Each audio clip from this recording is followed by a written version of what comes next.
Chapter 1, Junior. The blood was everywhere, soaked into my shirt, sprayed onto my pants, and buried beneath my blunted nail bits. This was why I always wore head-to-toe black. With any other color, the blood would be too obvious, but with black, the wet spots were easier to explain. Someone threw a drink at me, or a passing car hit a puddle, and I got splashed. I'd had to come up with countless excuses over the years. Thankfully, I wouldn't need any of them tonight because it was pissing down rain, lightning arced overhead, painting the distant high-rises in silver and white. Thunder chased after it, rattling the windows of nearby buildings. The city looked like Gotham on nights like this, gritty, dangerous. I pulled my gaze from the storm. 3 figures stood beside me on the river's edge, all dressed in black because they'd learned the same lesson I had about bloodstains. They were motionless, eyes dead as they stared straight ahead, jackets flapping around them like errant wings. Another bolt of lightning tore through the sky, bathing us in silver. We looked more like a flock of vultures ready to descend on a corpse than a group of brothers who were supposed to be out celebrating.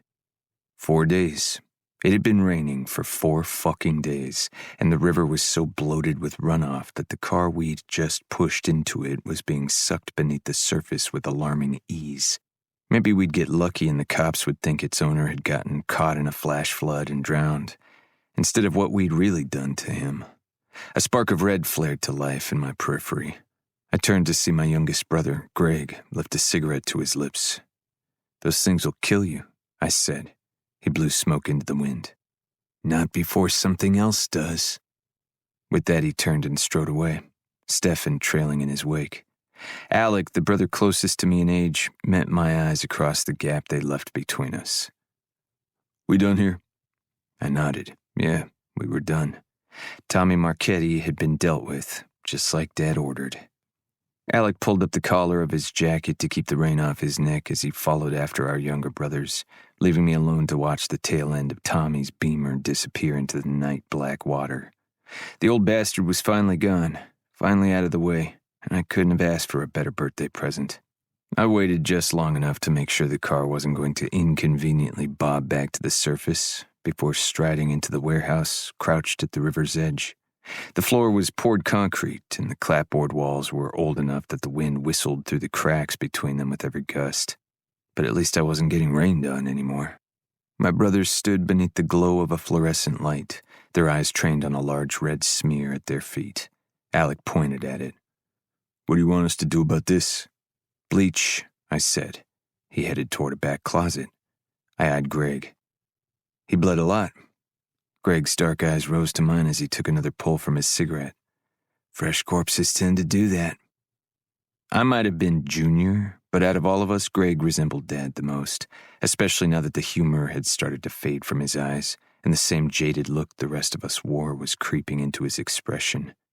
Alec rejoined us, and we moved back as he upended an entire bottle of bleach over the stain. When he was finished, he tossed the empty bottle towards some other trash gathered in a corner. This place used to belong to a fishmonger before the local industry collapsed. Now it was owned by one of my father's associates, a man who turned a blind eye to our occasional use of it. Alex shifted to face me. "You still want to go out?"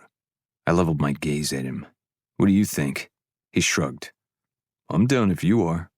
Stefan gave Alec an "are you fucking serious" look he didn't see.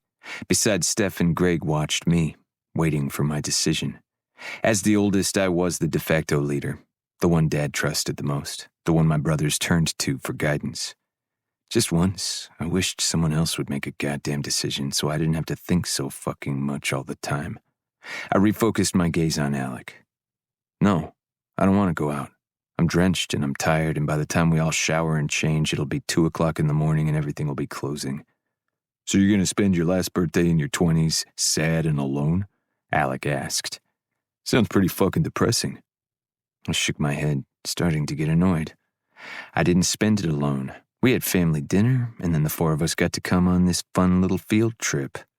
He opened his mouth to argue, but I cut him off. "We're done here. I don't care what the fuck the 3 of you do for the rest of the night, but I'm going to my apartment. Tell Mom and Dad I won't be back for a few days." Without waiting for a response, I left. Maybe it was depressing, but I wanted to be alone.